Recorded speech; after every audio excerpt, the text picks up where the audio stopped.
சிங்கம் ஒரு சிங்கம் எப்போ எதுலயும் பெக்யூலியர் தான். ஒரு முறை சிங்கம் கர்ஜிச்சதுன்னா அந்த சவுண்ட்ல ஒரு 8 கிலோமீட்டருக்கு சும்மா அதிரும், எல்லா திசைகளும் அதிரும். அப்படிப்பட்ட அந்த சிங்கம் வேட்டைக்கு மட்டும்தான் வெளியில வரும், வேடிக்கை பார்க்கறதுக்கெல்லாம் வெளியில வராது. வேட்டையில கூட உயிரோடு இருக்கிற மிருகங்களை தான் வேட்டையாடும். அதுலயும் பெரும்பாலும் தன்னை விட பெரிய சைஸ் உள்ள மிருகங்களை தான் குறி வச்சு தாக்கும், ஜெயிக்கும். எவ்வளவு பசியில் இருந்தாலும் உயிர் இல்லாததை, கெட்டு போனதை தொட்டு கூட பார்க்காது. அப்படிப்பட்ட அந்த சிங்கம் அவ்வளவு ஈஸியா எதையும் தொடாது, தொட்டா விடாது. காட்டோட 4 பக்கமும் மார்க்கிங் மை டெரிட்டரின்னு தன்னுடைய பவுண்டரியை தானே வகுக்கும். அப்படிதான் அந்த காட்டையே தன்னோட கண்ட்ரோல்ல வச்சிருக்கும். சிங்கத்துக்கு கூட்டத்தோட இருக்கிறதுக்கும் தெரியும், தனியா இருக்கிறதுக்கும் தெரியும். அப்படியே தனியா வரணும்னு நினைச்சாலும் அஞ்சாம அலட்டிக்காம சும்மா கெத்தா தனியா வந்து அத்தனை பேருக்கும் தண்ணி காட்டும். எப்போ எதுலயும் தன்னோட தனித்தன்மையை இழக்கவே இழக்காது. Yes, a lion is always a lion.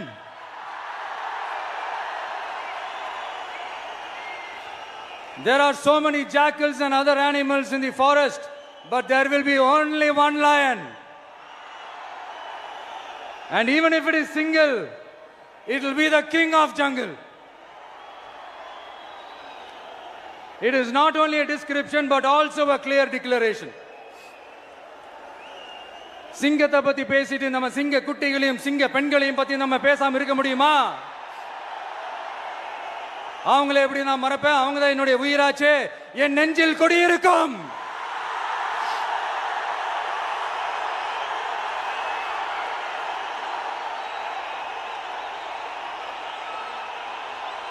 என்னுடைய தோழர்களுக்கும் தோழிகளுக்கும்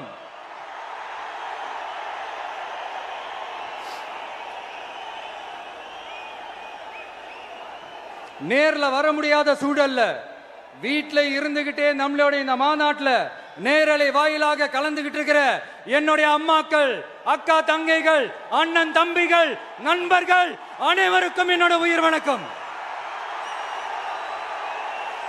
என்னோட உயிர் வணக்கம், என்னோட உயிர் வணக்கம்.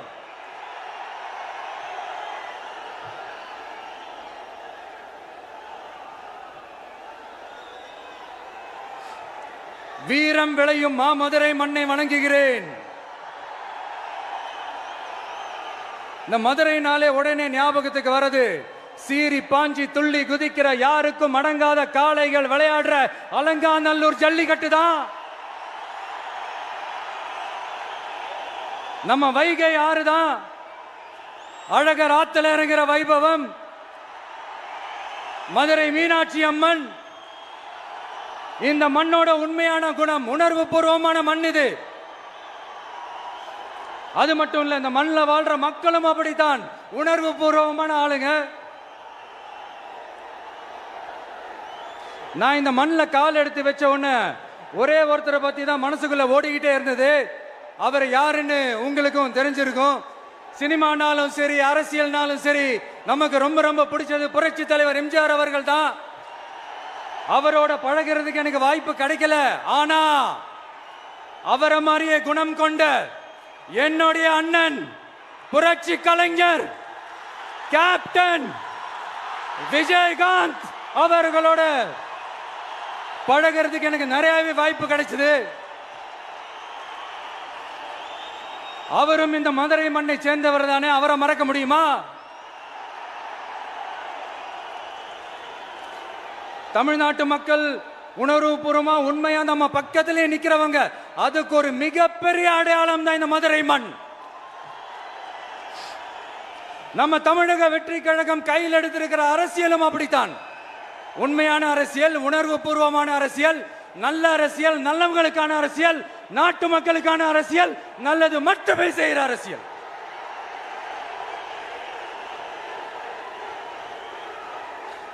இதோ நம்மளுடைய இந்த இரண்டாவது மாநில மாநாடு வாகை சூடும் வரலாறு திரும்புகிறது. அப்படி இந்த மாநாட்டுக்கு பேர் வச்சிருக்கிறோம். 1967லயும் 1977லயும் நம்ம தமிழக அரசியல் ஒரு மிகப்பெரிய ஆட்சி அதிகார மாற்றங்கள் ஒண்ணு நடந்துச்சு இல்லையா? அதே மாதிரிதான் அடுத்த வருஷம் 2026ல அப்படி ஒரு வரலாறு திரும்ப போகுதுன்னு உறுதியா சொல்றதுக்கான மாநாடு தான் நம்மளோட இந்த இரண்டாவது மாநில மாநாடு. விக்கிரவாண்டி விசாலையில் நம்மளுடைய ஃபர்ஸ்ட் மாநாடு நடத்தணும், வெற்றி கொள்கை திருவிழா. அதுக்கப்புறமே நீங்க பார்த்திருப்பீங்க, தமிழக அரசியல் அந்த தட்ப வெப்பத்தையே மாத்தினுச்சு. நமக்கு எதிராக எத்தனை குரல்கள். ஆனா உங்களுக்கு தான் நம்மளை பத்தி நல்லா தெரியுமே, எந்த குரலையும் காதலையே போட்டுக்காம மக்களோட குரலை மட்டுமே கேட்டுக்கிட்டு நமக்கு எதிராக வர அத்தனை கூக்குரல்களையும் சின்னதா ஒரு சிரிப்போடவே கடந்து வந்திருக்கிறோம். அது இல்லாம நம்ம மாநாட்டில் ஒலிக்கிற இந்த குரல் இந்த ஒற்றை தமிழ் மகனோட குரல் மட்டுமல்ல, ஒட்டுமொத்த தமிழ்நாட்டு மக்களுடைய குரல். தமிழ்நாட்டில் இருக்கிற ஒவ்வொரு வீட்டில இருந்தும் ஒலிக்கிற குரல், ஒட்டுமொத்த உலகெங்கும் வாழும் ஒவ்வொரு தமிழ் வீட்டிலிருந்தும் எழும் குரல். இந்த சினிமா என்கிற மாபெரும் கலை ஆயுதத்தின் வாயிலாக சாதி, மதம், இனம், பாலினம், மொழி கடந்து இந்த நாட்டின் மூளை முடுக்கெங்கும் ரசிகர்களாக இருந்து தோழர்களாக நம்மோடு பயணிக்க துவங்கியுள்ள அனைவரோடும் இணைந்த ஒவ்வொரு மனிதருக்காகவும் ஒலிக்கிற உரிமை குரல். மாநில உரிமைக்காக, பெண் உரிமைக்காக, சமூக நீதிக்காக, சமநீதிக்காக, மதச்சார்பின்மைக்காக உண்மையா ஒலிக்கிற குரல். அதனால் இந்த குரலுக்கு எதிராக இன்னும் இன்னும் எத்தனை குரல்கள் வந்தாலும் ஓங்கி ஒலிக்குமே தவிர ஒரு நாளும் ஓயவே ஓயாது. Yes, it is an unstoppable voice, an unstoppable force.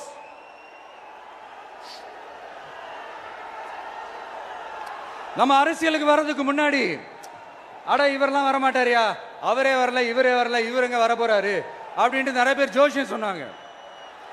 அப்புறம் நம்ம கட்சியினுடைய பேர் அறிவிச்சதுக்கு அப்புறம் பேரு தானே அறிவிச்சிருக்கிறாரு, மக்கள் கிட்ட பேர் வாங்கணும்ல, அதெல்லாம் முடியாதுன்னாங்க. அப்புறம் ரொம்ப முக்கியமா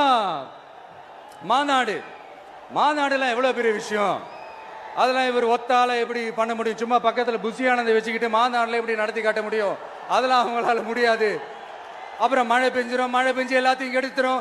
ஏன் என் கூட இருக்கிறவங்களே கூட தான் சொன்னாங்க. அதுக்கப்புறம் என்ன நடந்துச்சுன்னு உங்க எல்லாருக்குமே தெரியும். இப்ப புதுசா ஒண்ணு சொல்ல ஆரம்பிச்சிருக்கிறாங்க. அது என்னடானா, ஆட்சியை பிடிக்கிறதெல்லாம் அவ்வளவு ஈஸி இல்லை இல்லையா. இப்ப அதெல்லாம் விட்டாங்க, இப்ப இங்க வந்துட்டாங்க. இவர் நேரா ஷூட்டிங்ல இருந்து வருவாராம், வந்து ஆட்சியை பிடிப்பாராம். அது எப்படி இவராலே முடியும், அவராலே முடியல, இவராலே முடியல, அவருக்கு அத்தனை வருஷம் ஆச்சு, இவராலே எப்படி முடியும்ட்டு ஒரு பக்கம். இன்னொரு பக்கம் கூட்டம்லாம் ஓகே தான், அது எப்படி ஓட்டா மாறும் அப்படின்றது இன்னொரு பக்கம். இப்படி கதை, திரைக்கதை, வசனம், இயக்கம், பாடல்கள்,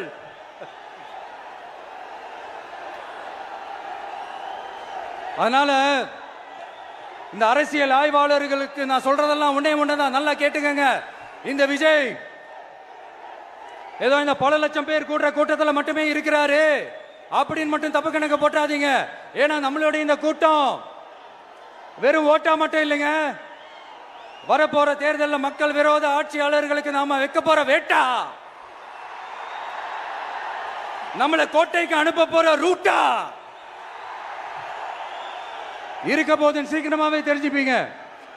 ஏன்னா கோடிக்கணக்கானவங்களோட ஹார்ட்லயும் வீட்லயும் ஏற்கனவே ஆல்ரெடி உயிரா, உணர்வா, உறவா இருக்கிறோம். நம்மளுடைய கனெக்ட் எல்லாம் வெறும் மக்களோட மட்டும்தான். நாம யாருன்னு அவங்களுக்கு தெரியும், அவங்க யாருன்னு நமக்கு தெரியும். நாமளும் நம்ம மக்களும் எப்படி இருக்கிறோம்னு எதிரிங்களுக்கு நல்லாவே தெரியும். இருந்தாலும் இந்த விஜய் எதுக்குப்பா வந்திருக்கிறாரு, இவர் என்ன புதுசா என்ன திட்டம்லாம் சொல்லிட்டாரு அப்படின்னு வேற நிறைய கேள்விகள். இந்த சொல்றேன் தெரிஞ்சுக்கங்க. பெண் குழந்தைகள், பெண்கள் மற்றும் வயசானவங்களோட பாதுகாப்புல தான் நம்ம பிரையாரிட்டியே.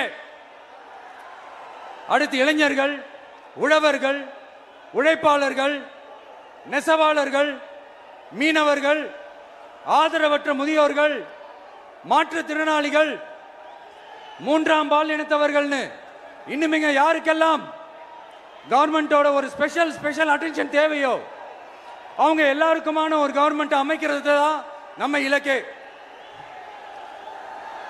நான் ஏற்கனவே சொன்னது தான் இங்க நான் திரும்பவும் சொல்றேன். நம்மளுடைய இந்த தமிழக வெற்றி கழகம் ஏதோ அரசியல் ஆதாயத்துக்காக தொடங்கப்பட்ட கட்சியெல்லாம் கிடையாதுங்க. கொள்கை கோட்பாடுகளோடு தந்தை பெரியார், பெருந்தலைவர் காமராஜர், அண்ணல் அம்பேத்கர், வீரமங்க வேலு நாச்சியார், மக்கள் சேவகர் அஞ்சலை அம்மாள், நம்மளுடைய 5 கொள்கை தலைவர்களோட வழிகாட்டுதல்களோடு தொடங்கப்பட்ட கட்சி. நம்ம ஸ்டாண்ட்ல நாம எப்பவுமே ஸ்ட்ராங்கா தாங்க இருக்கிறோம். அதுல எந்த மாற்றத்துக்கோ எந்த சமரசத்துக்கோ துளி கூட இடமில்லை. நம்மளுடைய ஒரே கொள்கை எதிரி பாஜக தான். நம்மளுடைய ஒரே அரசியல் எதிரி திமுக தான். எப்படி? நம்மளுடைய ஒரே கொள்கை எதிரி, நம்மளுடைய ஒரே அரசியல் எதிரி ஏதோ அண்டர் கிரவுண்ட் ஆதாயத்துக்காக டீல் போட்டுக்கிட்டு டீல் பேசிக்கிட்டு இந்த அலையன்ஸ் வச்சுக்கிட்டு இந்த ஊரை ஏமாத்துற கட்சி எல்லாம் நம்ம டிவிக்கே கிடையாதுங்க. யாருக்காகவும் எதுக்காகவும் எந்த பயமும் கிடையாது. மாபெரும் பெண்கள் சக்தி நம்மளோட இருக்கிறாங்க, மாபெரும் இளைஞர்கள் சக்தி நம்மளோட இருக்கிறாங்க, ஒட்டுமொத்த தமிழ்நாட்டு மக்களுடைய சக்தி நம்மளோட நிக்கிறாங்க. அப்படி இருக்கும்போது இந்தியாவில் இருக்கிற எல்லா ஸ்டேட்லயும் வாழ்ற நம்ம தமிழ் நெஞ்சங்கள் மட்டும் இல்ல, உலகம் பூரா 100க்கும் மேலான நாடுகள்ல வாழ்ற நம்ம தாய் தமிழ் உறவுகள் எல்லாருமே என்ன விஜய் தளபதி விஜய் இல்லனா விஜய் தளபதி இப்படி சொந்தம் கொண்டாடுற கோடிக்கணக்கானவங்களோட அன்பு மாசியும் நம்மளோட இருக்கும்போது, இவங்க எல்லாருமே நம்மளோட நிற்கும் போது எதுக்குங்க இந்த பாசிச பாஜகவோட நேரடி கூட்டணியோ இல்ல மறைமுக கூட்டணியோ உறவு வச்சுக்க? நாம என்ன உலகமாக ஊழல் கட்சி என்ன?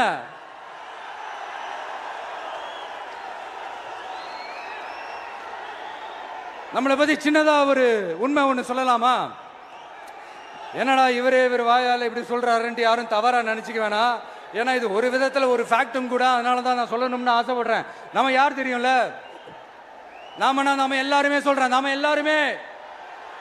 நாம யார் தெரியும்ல? இந்தியாவின் மாபெரும் மக்கள் சக்தி கொண்ட ஒரு மகத்தான வெகுஜன மக்கள் படை.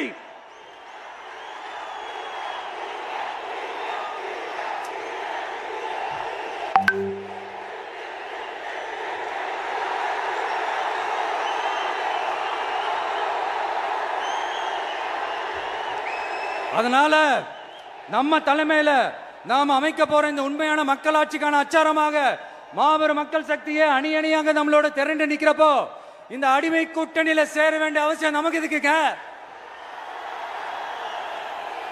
நம்மளுடைய இந்த கூட்டணி சுயமிழந்த கூட்டணியெல்லாம் இருக்காது, சுய மரியாதை கூட்டணியா தான் இருக்கும். இந்த ஒரு பக்கம் RSS கிட்ட அடிபணிஞ்சுக்கிட்டு, இன்னொரு பக்கம் மதச்சார்பற்ற கூட்டணின்னு இந்த மக்களை ஏமாத்துற கூட்டணியெல்லாம் நம்ம கூட்டணி இருக்காது.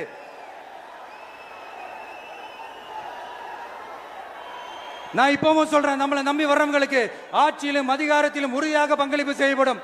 உடனே இந்த கேள்விகள்லாம் வரும். அப்ப யாரு கூட்டணி, யாரு வரா, யாரு போறா, இந்த கேள்விகள்லாம் வரும். இந்த கேள்விகளுக்கெல்லாம் ஒரே ஒரு பதில் தான், சஸ்பென்ஸ்ல சஞ்சாரம் செய்யுங்க. ஆனா ஒண்ணு, 2026ல 2 பேருக்கு நடுவுல தான் போட்டியே. ஒன்னு டிவிகே, இன்னொன்னு டிஎம்கே. இந்த போட்டி எப்படி இருக்க போதுன்னா, இந்த அலையன்ஸை வச்சு எப்படியாவது நம்ம தப்பிச்சிடலாம். என்ன இந்த பழைய இந்த மேத்தமேட்டிக்ஸ், அரித்மேட்டிக்ஸ் இதெல்லாம் வச்சு எப்படியாவது நம்ம தப்பிச்சிடலாம் அப்படின்னு நினைக்கிறவங்களோட அந்த கனவு ஒரு நாளும் மைப்படாது. சரி, இப்ப நம்ம வேற ஒரு ஏரியாவுக்கு ஒன்று வருவோம். எதிர்காலம் வரும், என் கடமை வரும், இந்த கூட்டத்தின் ஆட்டத்தை ஒழிப்பேன்.